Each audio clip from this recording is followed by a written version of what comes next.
Welcome to the Fit Bridge, a podcast connecting you to conversations that help bridge you to success within the health and fitness industry. Hello, fiber friends. Welcome back to another episode of the Fit Bridge podcast. As always, I'm your host, RC Hahn, and I'm so jazzed up for you guys to hear the episode today. We have Gregg Hamman as our guest. Now, Gregg is just this overpouring wealth of knowledge. I mean, I'm going to try and do my best to expedite this introduction and go through kind of some of his accolades. But if I were to list off all of his resume experience, this intro would be as long as the episode in itself. So just know Gregg's got the receipts. He's good for it. This man is brilliant. He is currently the CEO of Incrediwear, which we speak about what Incrediwear is, how it came about, and the really unique, awesome science behind that type of recovery and pain prevention product that they have. So enjoy that, learning all about Incrediwear. Prior to being the CEO of Incrediwear, Gregg was also with Procter & Gamble, where he broke company records during his stint, making it the most profitable season that the company had when he was holding those seats. He's the former VP of big brands like Coca-Cola, VP of marketing and strategic planning for Famous Footwear. He was an educator. He taught a graduate's MBA course at the University of Dubuque around strategic planning. He has been a coach and received national coaching awards, worked with NCAA and other collegiate teams. Like I said, tap into what the man is saying. He knows what he's talking about, but loved our conversation. We speak a lot around when coaching, what makes a great coach, right? Not just in the performance space from an athletic standpoint, but, coaching within leadership roles, both, coaching professionally in a business setting, as well as what makes a great coach from a fitness professional standpoint. He has a lot of wisdom around that and how to be a great leader. Within leadership, I really enjoy how he speaks around communication, and he provides some great tools and ways to be intentional and be individualized and personal with those of whom you are coaching. Again, whether that is with your clients or with your colleagues. He shares a lot of wisdom on this episode. I'm grateful that you're here and you're tuning in today, and I hope something from this episode resonates with you and helps connect you to the next level of your career. But let's hop in. Good afternoon, Gregg. Thank you so much for taking the time to join us on the FitBridge podcast today. How's your day going so far? It's going terrific. Thank you for having me on the show. Yes, I can't wait to hear all of the knowledge that I know you're going to bring to this episode. I want to start by asking the question, what is Incrediwear? I mean, I'm familiar, but for our listeners who might not be, what is Incrediwear? Why did it come about? What purpose does it serve? And additionally, how is that product different than maybe other recovery, products that are out there? Yeah, so it is actually a pretty amazing product. We if you go back and you look at the foundation of Incrediwear from the very beginning, our founder, Jackson Corley, was actually a very successful chiropractor and had a mountain biking accident where he went off the side of a cliff and fractured his back in multiple places. Oh my. None of the surgeons could do surgery on him. He was swollen up. He had to give up his practice, literally, because he couldn't work on patients any longer. And he went on a mission to find a solution to his problem because he couldn't get anybody that was willing to do anything but fuse his entire spine. And so he went off and started researching different kinds of drugs and things that could reduce the pain and help him heal. And in all that search, he went around the globe to try and do it and came up with a couple of very unique products, natural minerals, that when put together in the right way and then infused into a fabric in the right way, actually help your body heal about 50% faster and reduce your pain and inflammation. And so it's really, as we say in our tagline, it's a new way to heal. Incrediwear really is a new way for people to heal. And instead of taking NSAIDs and those kind of things that, can slow down your stomach and intestinal tract and cause problems for your liver, you literally can put on a knee sleeve if your knee hurts and it takes the pain away and helps you heal faster.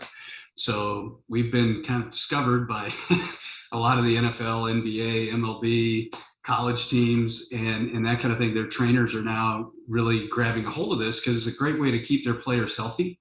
It also helps from a recovery standpoint, obviously, but it helps prevent injury as well. So as they're wearing the product, it helps heat that tissue up and keep it moving. And it's not compression, so they can wear it and be comfortable wearing it.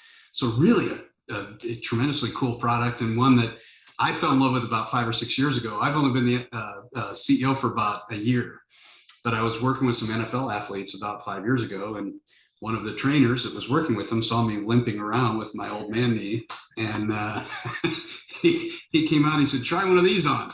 And I did, and within 20 minutes, I was feeling better, and I was kind of moving around better, and the guys started giving me a hard time that I was actually looking like I was their age instead of my age. And so that was enough encouragement for me. I went out and bought like 3 pair the same night. But about a year ago, Jackson approached me and said, "Hey, would you be interested in coming to work and trying to help build our company?" And so here I am. Yeah, that's awesome. I definitely see where the Increda, that is an incredible product. Absolutely the right name to pair with that. Almost like a magic wear, I think could be another option. Let's talk about that. I mean, you spoke about, pain and recovery from your own personal journey. And of course, you have very extensive experience working with athletes, coaching coaches. What is the importance of recovery and preventative measures using products such as Incrediwear or any type of, modalities, and what is pain?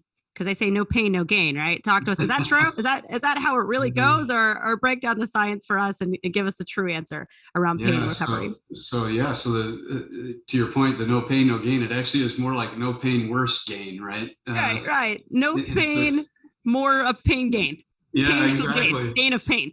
And so you see people, any athlete that's, had to go through a surgery or any kind of pain will tell you that there's nothing worse than having that pain and then the effect on your kinetic chain, right? And so somebody has a sprained ankle, next thing you know, they have a sore right hip or a sore knee. And that's because they're starting to adjust their body, and in adjusting their body form and their kinetic chain, then they start to injure other parts of their body, or they shift their weight, or they do something unusual that causes that kinetic chain to get off. And so, it's not unusual for us to see a person coming off an ACL surgery to then have a hamstring injury, right? It happens a lot.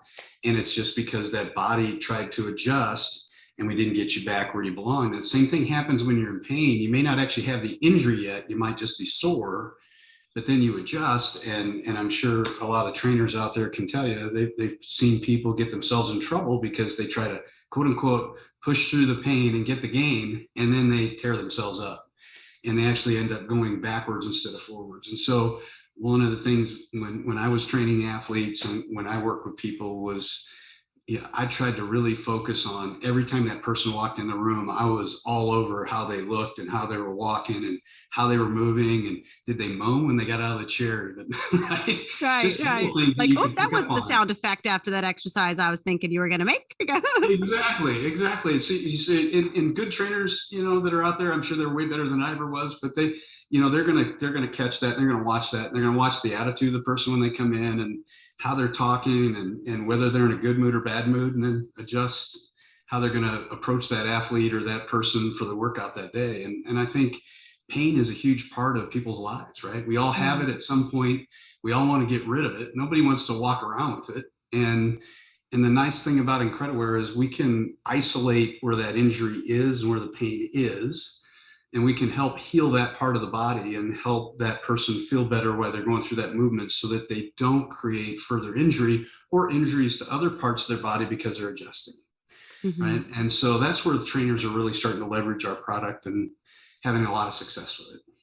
Yeah, I love a lot of what you're saying there. What I'm taking from that is definitely that everything is connected in layman's term, kind of, right? Or you'd be like, I know when I was training clients, they'd have like a shoulder thing. They'd be like, oh, my shoulder hurts. The next thing I know, I'm having them do a hip stretch. And they're like, Coach, I told you my shoulder hurt. I'm like, yeah, but it's actually stemming from, from somewhere else. Just trust me. You need to stretch your hip or your ankles or something, mobility. And then also, what you're saying is that preventative side, and treating that if because you mentioned we all have the pain. It's like you can't ignore it almost. It's like, if we are doing that, we're doing ourselves a disservice and slowing ourselves down, whether we're a high performance athlete or just your, average, gym goer, or someone trying to take a brisk walk with your dogs. You're saying that kind of neglecting that could actually turn out to be very detrimental to your wellness on a bigger scale. Oh, huge. Yeah. People end up in surgery from, they end up with a knee surgery because they had a sore ankle, and they didn't address it and they let it go for months and months and months. And they tried to work on it. And all of a sudden something really bad happens, and nobody wants to go through that. And I think, having a good trainer, and even if you're not being trained and you're just learning how to do things on your own, paying attention to your own body and really understanding how it's affecting your movement and how it's affecting the way that you go about your daily activity as well as your exercise can make a huge difference. Yeah, listening to your body, I think, is key there as well. And, tap in, look at some products like Incrediwear. You don't have to be in pain. You can feel good and you can move well.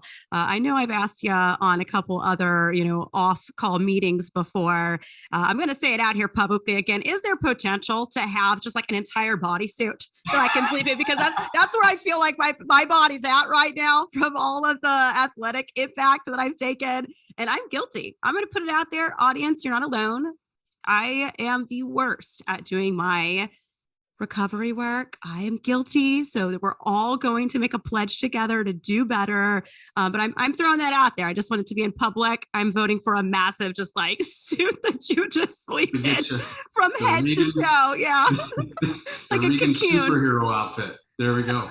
We'll have to get your input on the design of it, but we'll get that. Yeah. Perfect. Yeah. We'll chat about that. Another call. Stay tuned. Episode 2. And we, everyone gives their input on the design. Well, I want to go into, the coaching. You were speaking about that, paying attention. Do you think that makes a good coach? Like, are coaches that are coming in and not listening to kind of the sound effects that you mentioned, or probing those questions? Hey, Sally, how are you feeling today? Does anything hurt? Walk us through what a good coach looks like in any, level of coaching, and maybe what a not so good coach might look like. Yeah, well, and we'll probably stay on the physical fitness side of this thing, but I think we've all had great coaches, and we've all had probably in our athletic careers coaches that we didn't like so much, and the ones that I never thought much of were the screamers. Yeah, the ones that just yelled at you, and I was a wide receiver in college, so nobody had to tell me if I dropped the ball. I already knew I dropped the ball, right? But if somebody could tell me how to catch it better the next time, then that was very helpful, right? And so through my coaching career, I've tried to do the best I could at helping people really understand that it's all about making you better. It's not about yelling at you for making a mistake. Everybody knows they made the mistake, or at least most people will. Right? You'd hope they do. If they drop the ball or something, you think or you missed an email or something. You're like, yeah, I was there. Nobody feels worse for a team than the person that made the mistake, right? So you don't have to call them out and make a big scene about it. You try to help them do better the next time, right? It's all about now. It's all about the future. So the same thing goes for training, right? If a trainer is really paying attention and they're watching that athlete and they're watching that person doing the workout, and there's something they're doing incorrectly, if they're sliding to a side when they're doing a squat, or they're not coming up square with whatever they're trying to focus on, giving them that positive encouragement of what to do better, and then even being able to visualize and show them. The really great trainers I see are the ones you watch in the health clubs. When I travel, I go to health clubs to work out and do stuff. And the great ones are the ones they'll get on them. They'll stand in front of them while they're making the mistake, and they go, "Hey, you're twisting your shoulders this way, square back up," right? And they'll not only talk to them about it, but they'll show them so the person can make the correction. And I think that's, for me, the best coaches out there are the ones that help you get better for the next time, not tell you what you did wrong the last time. Right? Hey, here's the way to make this better. And I think those are the ones that I really like. And for me personally, I like the ones that are not going to rip me a new one every time. Yeah. Every time I make a mistake, right? I'm not into the screamer folks. And I tried in my career not to be that kind of person either. Mm-hmm. So here it's about celebrating, of course, right? You want to be the positive reinforcement kind of style. Sounds like goes a long way, but also correcting and coaching, right? Almost if you're not doing that, that always baffles me. I know it sounds like we share that same pet peeve when you're in a gym and it's just like a train wreck. It's like, trainers, you see them and you're just like, that client is doing that with incorrect form. Like morally, how can you allow them to do that? They're potentially going to hurt themselves. They're not even activating the correct muscles that you're trying to get out of that workout. So if somebody is paying you to train them, yeah, they want the high fives and let's push some weight and do some fun exercises, but it's, hey, sometimes we got to regress and do maybe the boring stuff. And we can make boring stuff exciting. We could do the stability and balance exercise with some flair in there.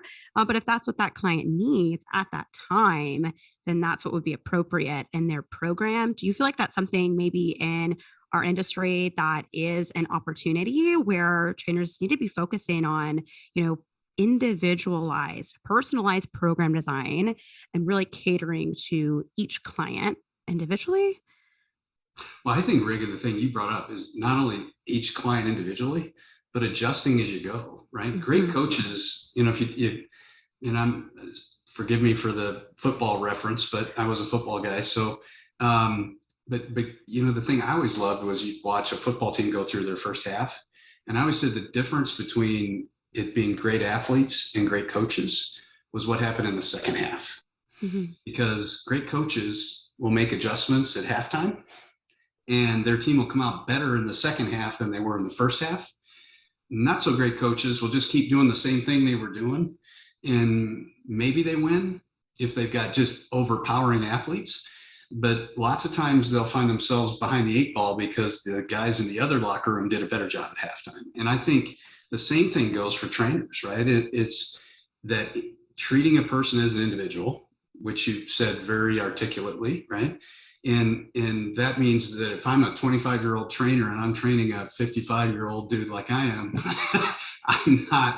I'm not telling him to do the same things that I can do, right? Because he's not that age and he probably can't do the things I can do, but I want to maximize his potential. So I'm going to leverage everything I can in my knowledge base to help that person get better. But then just like you said, which I think is really critical, is even though you have a workout plan for that individual and you know them and you know how they move and you know what they need, they walk in the door and maybe they just had the worst morning of their entire life. And if they did, you got to change the way you're thinking about the workout that day. You can't just say, well, here's my schedule and we're going with it, right?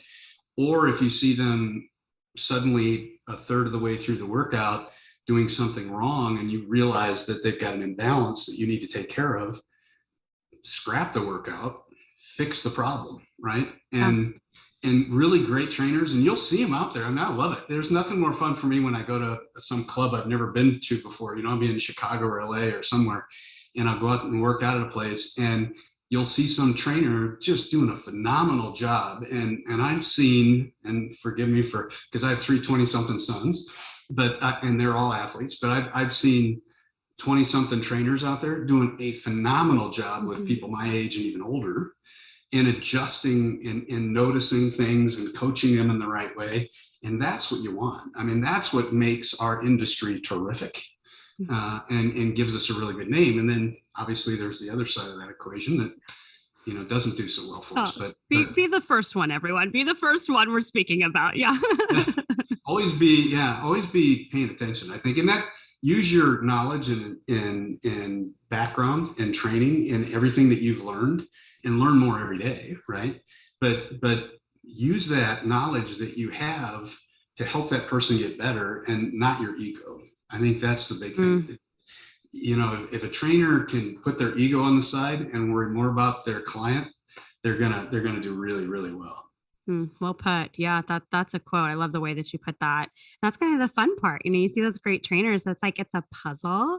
It's like, okay, I have all of this science and education, and you're like watching them. You're like, oh, they're going to do something. Like I can fix that. We can move that. Like if you're paying attention, it's like, I don't know. I feel like all of the other, the evidence-based kind of science trainers out there, that are doing that individualized programming for each person, and that's the fun in it. Like that's the nerd in us. It's like, oh, I do. It's like a game almost every day when your client comes in, like, oh, how are you going to be broken today? And how can we fix it? And how can we overcome this? And I think you can still, navigate and pivot your training session that day with grace. I was always, taught by people much more intelligent and wiser than I was. You don't want to degrade them or give that negative feedback when they're doing something maybe with incorrect form or they weren't ready, because that was on us as the fitness professional, right? If we showed up and I put them into a workout and all of a sudden, that is not what I thought was going to happen, and I did not expect them to move like that. One of the apologies, if any of my clients are listening and you've ever heard me say this, just know this is what I was actually doing. My go-to phrase was always, "Oh, that's really impressive," when they did something so wrong, because that was a way of being like, okay, I didn't finish the sentence, but that was so impressive. I did not know we could do that in such a wrong way. That do that without breaking. Yeah. I'd be like, that was, wow. We'd do 4, and I'd be like, man, you know what? That was so impressive. We're going to change it up a little bit. And they're like, oh, I thought we were doing, 3 sets, coach. I'd be like, yeah, scrap them. You know what? We're going to do a little something else. Let's come over here. So if I ever say it's impressive, also in a business meeting or something, also the word interesting. If I ever hear me say that, I'll remember you think I'm stupid when. Yeah, just know if in a meeting I'm like, well, that was very interesting remark, incredible. I will say this, and as you're talking about coaching and paying attention to athletes and really being focused in and laser focused on what they're doing instead of worrying about what you're doing, I've always said is I never want an athlete to not be successful because I wasn't prepared. Mm-hmm. So when, I coached high school ball and I did some work with some collegiate teams and things, but I always want to make sure as a coach myself and as the coaching staff, we were the most prepared and had our team the most prepared to succeed so that it wasn't on us. It's okay if a player fails, they're going to do things that none of us are perfect, right? But I didn't want the team or the individual, if it was a one-on-one kind of thing, to lose because I didn't do my job. Mm-hmm. And I think the same thing goes, when you're training someone, you never want to walk out of that training room at the end of the day and go, wow, Jimmy didn't have a good workout today. Well, what did I do? Mm-hmm. How did I prepare myself to help Jimmy be successful? And if I did everything I could, I can go home with a clear conscience other than how do I make sure this doesn't happen twice, right? He had a bad day. He made some mistakes. He did, and I tried to help him through it the best I could. But, on a scale of win-lose, we kind of lost today, right? You never want to walk out of that fitness center after training somebody and go, well, he really sucked today. And it was my fault, right? And it was my fault. And so I think that preparation beforehand, and you see the really great trainers, you do see them, they come in with their thing, they're ready. When that person comes in for their workout, they've already got their schedule ready to go. They know what they're going to take them through that day. The really good ones send it to the individuals in advance, right? To the client. They'll say, here's what we're doing next week. Here's your workout for the next week, right? But then when they get in there and you pay attention, you may say to them, hey, here's what we had planned, but we're going to make a few adjustments based on what I'm seeing here, right? And let's talk about that for a minute, just so you know what we're doing. And I think that communication process in coaching is critical too, right? Mm-hmm. Huge. You got to make sure you're paying attention, and you got to make sure that you're communicating so that they're on the same page with you. Absolutely. Yeah, that communication is big. I'll harp on it as an advocate of that we're in the relationship business. At the end of the day, it's not in sales business or fitness. It's, I'll stand by that we're in the people business and the relationship business. And you have to be able to have those conversations and ask people the second they show up. It doesn't have to be a 20-minute long, how did you sleep today, Greg? What are you feeling? Like a therapist, but, just, hey man, how'd you sleep? How are we feeling? Anything hurt? What do we have to eat today? Kind of going through those checklists of how is their status of that client? How are they? Because if they broke up with their boyfriend yesterday, we might think, oh, I didn't ask that. What does that have to do? But that could have affected their sleep. That could have affected their mood right now, their ability to, have that conscious awareness with their body because their brain is somewhere else, right? And that could be what happens in their personal life will affect the workout. You know what? Sounds like we need to do some boxing today. What are we doing today? Let's change the workout. Sounds like you want some HIIT training, right? Adapting that. You may do that. I tell you what, if somebody's upset about breaking up with their spouse or boyfriend or whatever, I don't think I'd want to be the one on the other end of the box. No, I'm like slam balls, 20 minutes, slam ball, burpee, box jump is what we're doing if you're in a bad mood. Picture his or her face right here and hit it as hard as you can. Right. Holds up a little picture. Oh man. All my clients are probably laughing. They're like, no, she really does weird stuff like that. I want to take a kind of a reverse there around communication, backtrack just a bit. When we were asking that question around coaching, we went in that direction of, trainers. But I want to hear your perspective because you have an extensive background in leadership, in executive coaching, shall you say, right, from managing people from a business way. What kind of skills or attributes do you think transfer over in the professional, workspace? Somebody that's, an accountant or working in an office and they're coaching other people. What kind of coaching personalities or traits matter there in a positive way?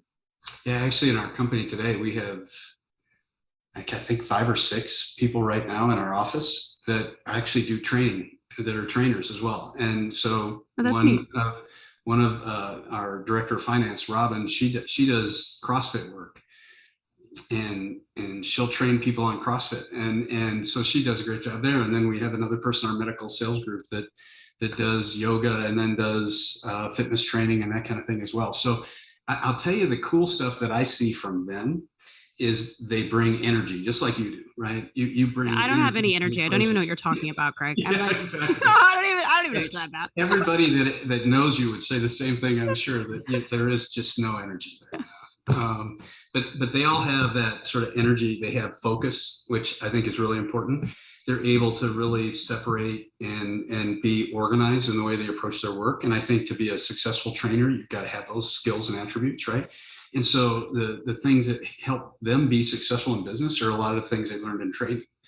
And I think, it's a direct crossover. So, and the ability to communicate. If you're a good trainer and you can communicate with your client about what they're doing wrong, you can sure as heck have a conversation about why that balance sheet isn't looking exactly the way it should with another colleague, right? And so that part of it, I think, is also really helpful. And so there's just a lot of aspects of, being an athlete, being a trainer, being somebody that has to be organized, has to have that energy level, has to be able to put the facts and the important things up front and do them in an effective manner. And that helps make them successful.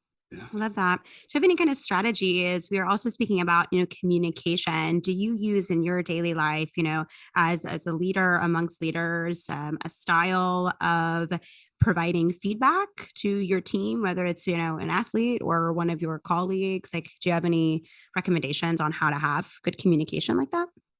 Well, yeah. So my thing is always, how do they like to communicate? Right. And I think especially, I'm getting older, right? And so some people just want to do text messages. Other people want to, they want to talk face to face. Others like emails.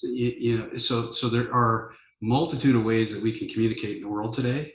And I think communicating in the way that best suits the person you're trying to communicate with versus your style is really important. And so flexing your style to meet theirs, first off, I think is really important. And then understanding that, everybody's got a different style about how you can approach them. And I would tell you that, the second part of that is once you've figured out how they like to communicate, then it's, okay, now that I know this is the preferred vehicle that you want to communicate in, now let's talk about how, or at least have me start as the person communicating, try to start to understand how they want to be treated, right? And some people, I talked about the yelling coach before. Some folks actually like that. I mean, everyone likes something different. We're all different. Yeah. Yeah. I would be crying in someone's office. I'm not going to lie. If I had a boss talk to me like that, I would just be sitting in the office crying. I can't. But you'd be surprised. In my career, I probably had, I've run companies that had 30,000 employees before, right? So, and so 500,000 people I've probably interacted with over my career in business, right? And were either part of the company or part of the company I was working with. And what I would tell you in all of those is everybody, all 500,000, if that was the number, they're all different. Mm-hmm. They'll have unique aspects to them, and we need to treat them uniquely. And I think when you do that the right way, if you can find that right combination of treating that person as an individual, not as just a title or a job, if you can do that in the right way, you're going to get a lot more out of that person too, right? And they're going to be more successful. They're going to feel more confident in what they're doing because you really care and you're trying to do it in the right way. And that's, I try to do that in the most sincere fashion I can. And so people that want to be jumped on a little bit, I kind of have to adjust my style and jump on them a little bit. And people that I know are a little more sensitive and are really worried that somebody's going to look badly if they make an error, I try to tell them, look, you screwed this one up. It's okay. I made 1,000 mistakes like that last week. So the fact that you only made one, you're way ahead of me, right? And you just try to get them to relax a little bit. Like, it's okay to make a mistake as long as you don't do it because you didn't try, right? The only folks I really get upset with are the ones that didn't put the effort in. And when you make that mistake, that's your fault, right? That's on you. And then as the coach, right, it's my job to call you out on that. But same thing goes the other way around too. And I always ask folks whenever I have I call them one-on-one meetings, mm-hmm. but I have a meeting with each individual of my direct report team every other week so that we at least know on the calendar we have time. And we may talk every day, but at least we know there's that time on the calendar that's dedicated to having those topics that we're going to cover discussed. And standard on all of those one-on-ones at the end is, the last 10 minutes, I'll say, okay, what do I need to be doing to help you? What do you need from me that I'm not giving you right now that you need? Or what are the things you're going to need the next week that I can help you with to help make your job better? And I think as a good coach, and I certainly make more mistakes than I probably do the right thing, but as a good coach, I think that's really important, is to ask that athlete, ask that client, what could I be doing better to help you? Is there something that you'd like me to do? And some will be shy and they won't say anything at first, but maybe a couple of weeks later, as they get to know you better, maybe that 4th or 5th session you take them through, they'll go, hey, you asked me that question. I actually have something now, right? And could I get a glass of water maybe every 40 minutes? Yeah. It might be something really simple, or it might be something really important. Like, you're always telling me I'm doing this, but I don't really see myself doing that. And so help me understand why you think that, right? And I've had folks tell me that too, right? I've had folks where I've said, hey, I really want you to pay better attention on the priority list. And these 3 things just have to happen next week.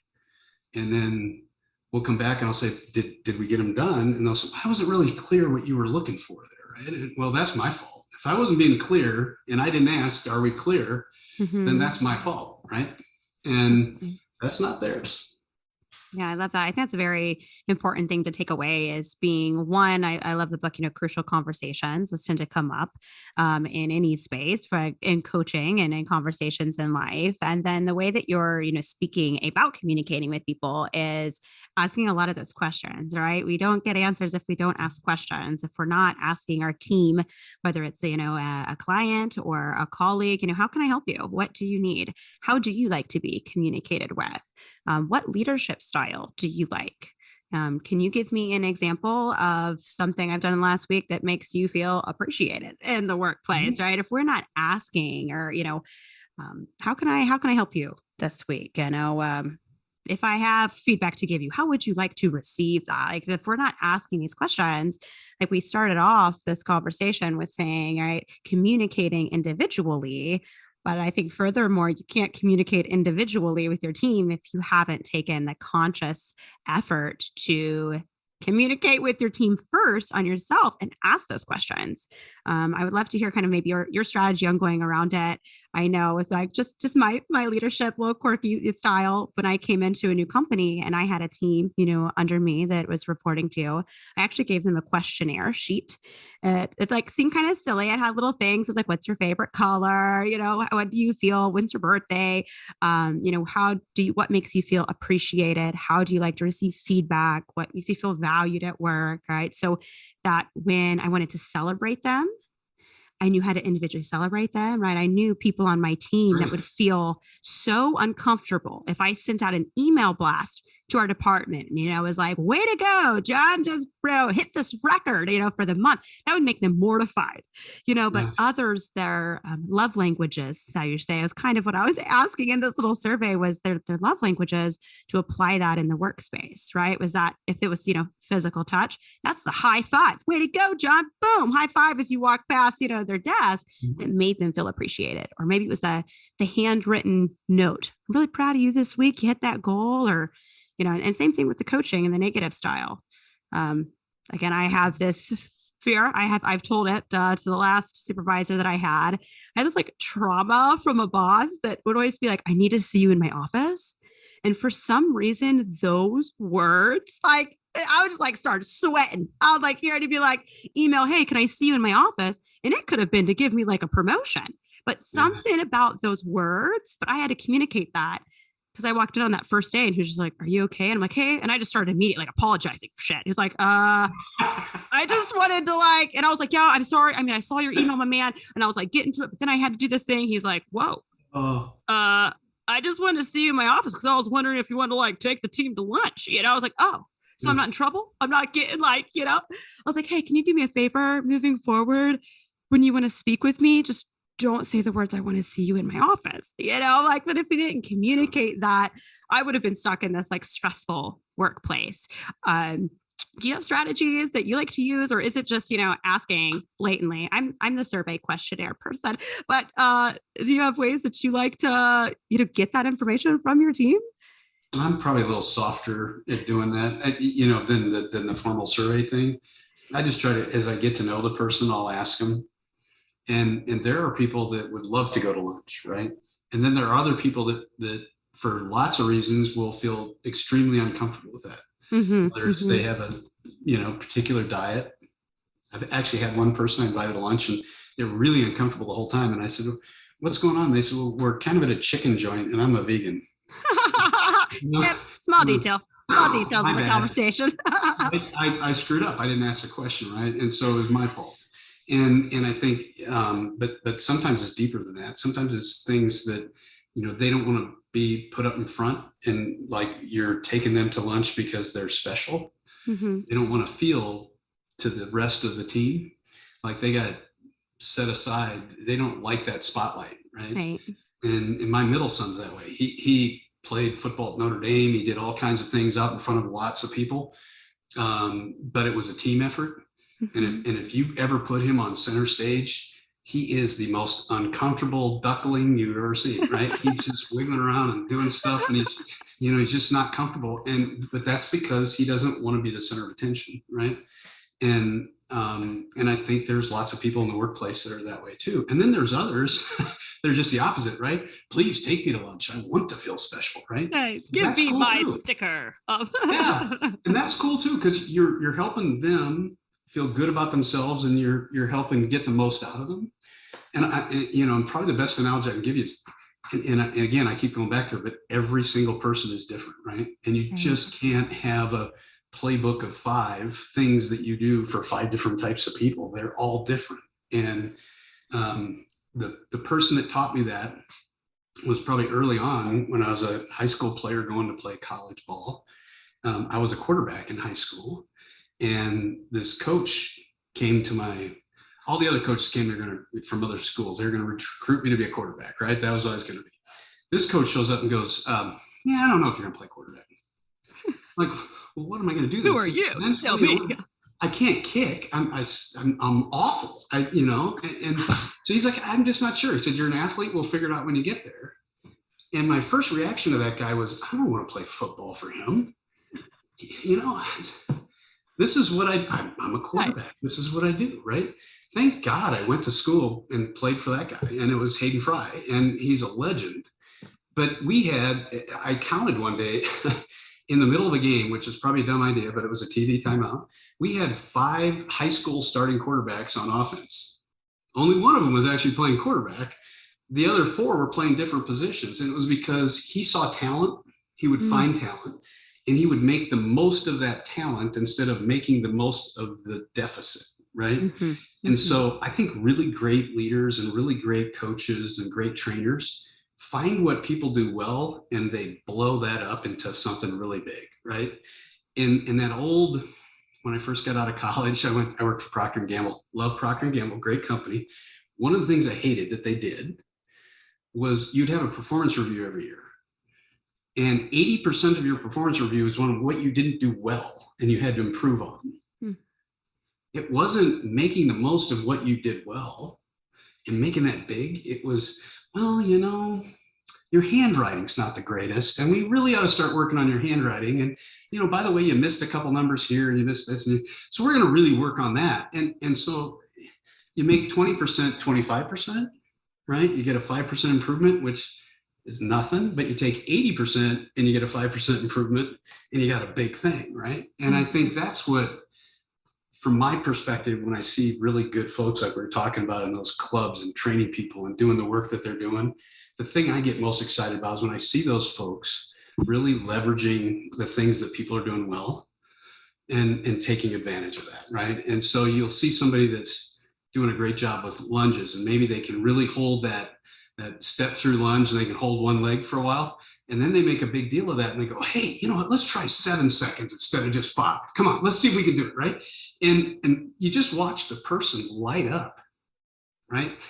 And you made them that much better because of it. And the same thing goes in business, right? You take somebody that's really good with the numbers and enjoys spending time with those, and you give them the chance to really take advantage of it. You give them a couple extra projects that include that so that they can really leverage their skill set, and they're going to make a huge difference for your company. And I think that, I always said, Coach Fry taught me more about business than any class I ever took in college. It really was. It was about how do you leverage the best of your coaching staff and their skill sets? How do you leverage the best of your team members that are there and the trainers and everybody else that supports that? He found a way to find the best in every person, and every person was an individual. And that's not easy to do. It takes extra work, because it's real easy to come up with 5 different types of people. And here's how I train this type of person and that type of person. But it's a lot of work by a trainer, but enjoyable work if you do it well, right? To be able to come out and treat that person like an individual and adjust and adapt and make them the best they can be. And oh, by the way, they'll tell 100 other people about you. Yeah, I think that's a great theme, and overarching, theme here is just that individuality is, I think, a piece that we just keep coming back to in any aspect of the conversation, to apply that people are unique, right? And always, so back to that kind of relationship, whether it's in your professional, life, whether it's in the, field, whether it's in your relationships, your friends, right? That overarching theme.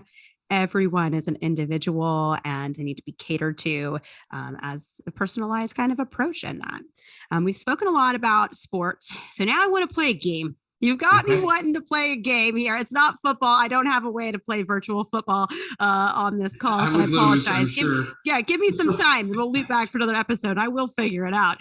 But I want to play the stoplight game.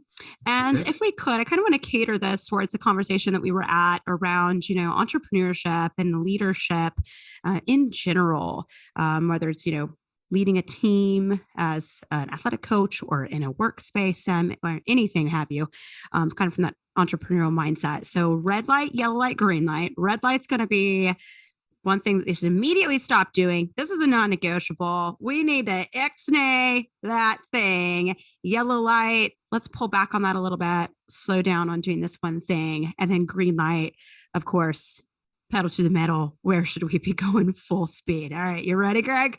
I'm going to give it a shot. On your marks, get set. Red light. Put your ego at the door. Don't bring it in the office. I like it. Just leave the ego in general. Bye, ego. All right. Yellow light. Keep doing. I would say for those people that treat individuals like individuals, keep doing that. Okay. Love that. Keep doing that. Let's keep moving forward in that direction. And our green light. Work harder than everybody else. That seems like a pretty good one. Thank you for playing the game. That's actually a perfect segue. That was easy. Yeah, you crushed it, man. You're a master. Yeah, I've never played that game before. Could have fooled me. So you mentioned work harder. Right, work harder than everybody else. That was your green light. And for the Fiber Foundations moment, which we ask every guest on the FitBridge podcast, right, to give 3 words. Now, I loved your response. You gave me in advance. You have selected technically there are 3 words and a symbol, an and symbol. You had said work smarter and harder. Break that down for us, what you mean by work smarter and harder. Well, there's the old saying was work smarter, not harder. Right. And I think, maybe 20, 30, 40, 50 years ago, you could get away with that. Maybe. I don't even know if back then it worked, but that was like the big saying. People would, if you saw somebody, chasing their tail, or maybe not as organized as they should be, the nice little comment would be, hey, take a step back, work smarter, not harder. And I think in today's world, with all the digitization and all the assets we have capable of grabbing hold of at any particular time just by typing on our computer, right?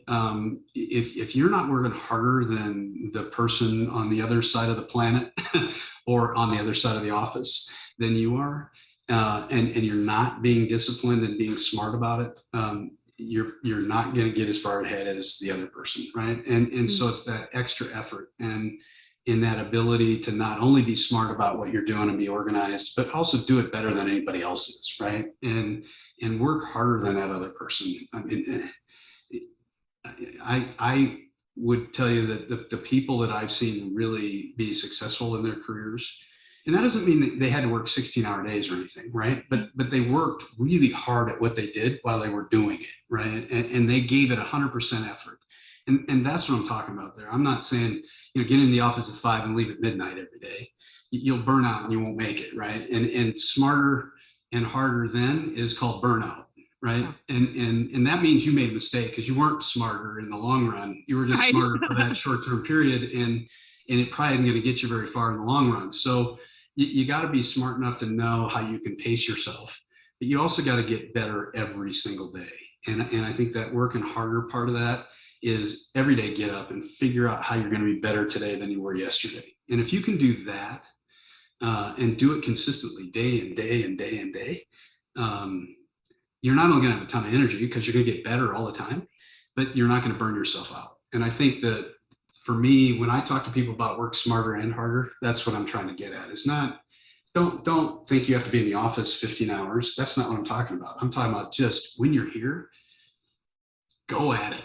Make it happen, right? Be better than anybody else around you, or at least try to be, right? And if you keep trying, eventually you're going to succeed. May not be the first day, may not be the first month, may not be the first year, but you're going to get there.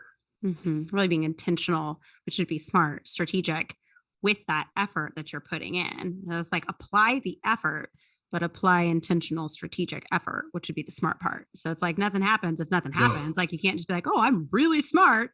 Okay, well, let's buckle down and apply that and select into something consciously, like work harder than that other person in the room at the end of the day. Like, you're right. I mean, there's competition. If somebody has the exact same degree, exact same education, exact same resources as Google, as you, like, how are you going to separate yourself? And that is going to come down to the level of effort that you've put in.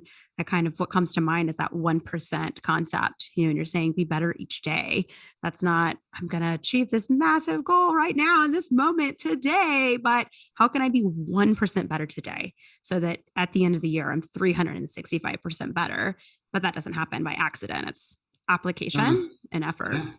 And not to go back into an advertorial here, I don't mean to do that, but the thing I think about a lot for athletes, right, when they're working out, is because they push themselves every day, they're going to hurt.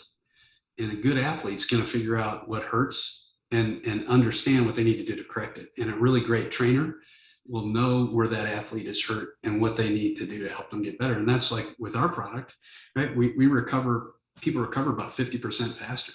So imagine, analogy here, right? I don't mean this verbatim, but imagine if getting 8 hours of sleep for your body was more like getting 16. And that's literally what our product can do for people. And so you'll see these NFL and NBA players, lots of NBA players, you see the big black leg sleeves getting pulled on at the end of the game. Those are ours, and they're non-logoed, of course, because it's NBA.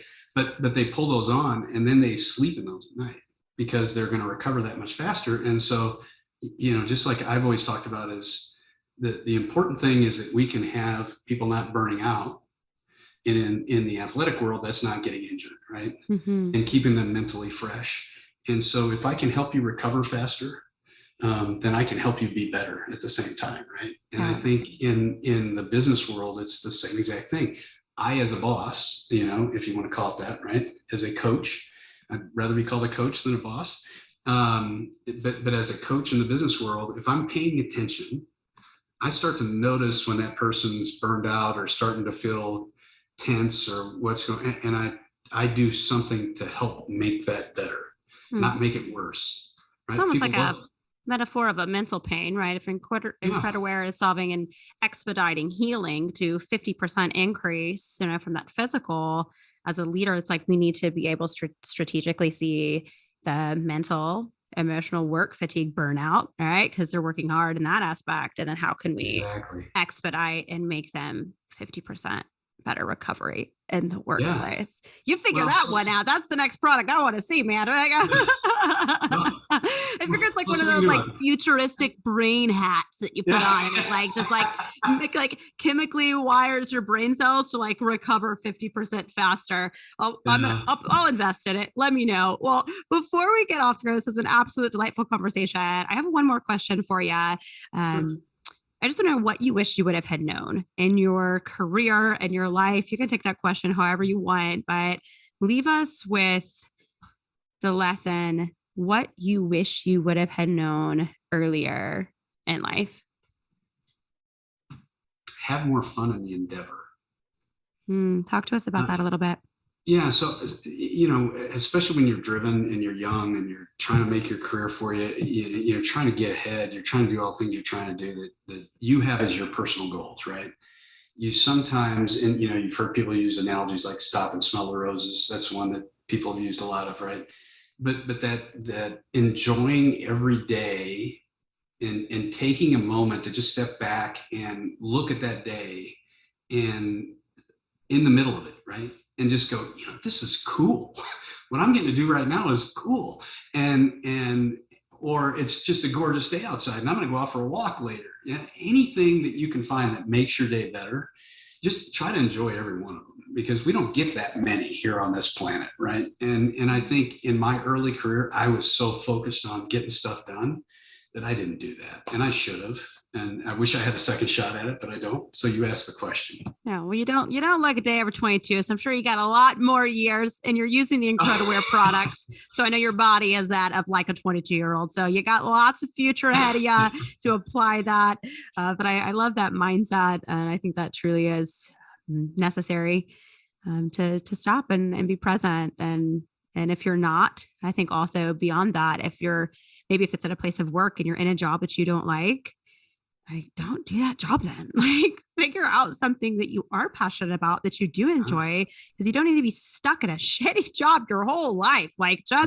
Figure out what you love to do, pour into that so that you can have those moments in the middle of your day where you're like, this is cool. I like my colleagues. I like what I do for a living. I feel like I'm using my skills and my strengths and contributing in society, right? From a work standpoint, or where you live or what you do or who you're with, just, making sure that you're being present in that moment. I love that. If I can throw one more in for you now that you brought that Absolutely. Up. Please do.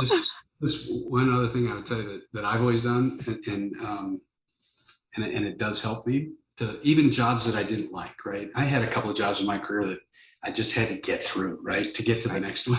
And we've all had those, right? Or we've had days like that. My thing that I do every week on either Friday afternoon before I leave for the day, or I'll do it on the weekend or whatever, but I'll plan my next week. And I always plan whatever the thing is I don't want to do the most first in the day. Get it out the way.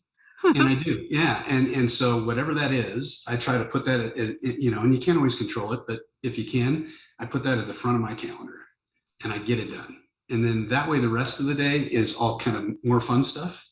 So I get the tough stuff done when I've got all the energy and I'm fresh in the morning and my brain can really focus on it. And then I go to some of the other things that are more fun to do the rest of the day. And that helps too, right? Mm-hmm. So sometimes, like you said, the great thing about our job market today is you can pretty much do whatever you want because everybody's hiring, right? Go to Fiverr. That little plug right there. Go on to Fiverr for all the best jobs in the industry. There you go. There you go. And so, you really do have tremendous opportunity out there in the world like we've never had before.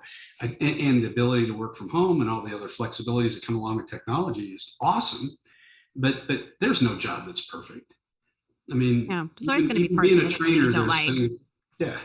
Even being a trainer, there's things you aren't going to like doing, right? Yeah. So if you can get those out of the way and get that taken care of first thing, then the rest of the day is a lot better.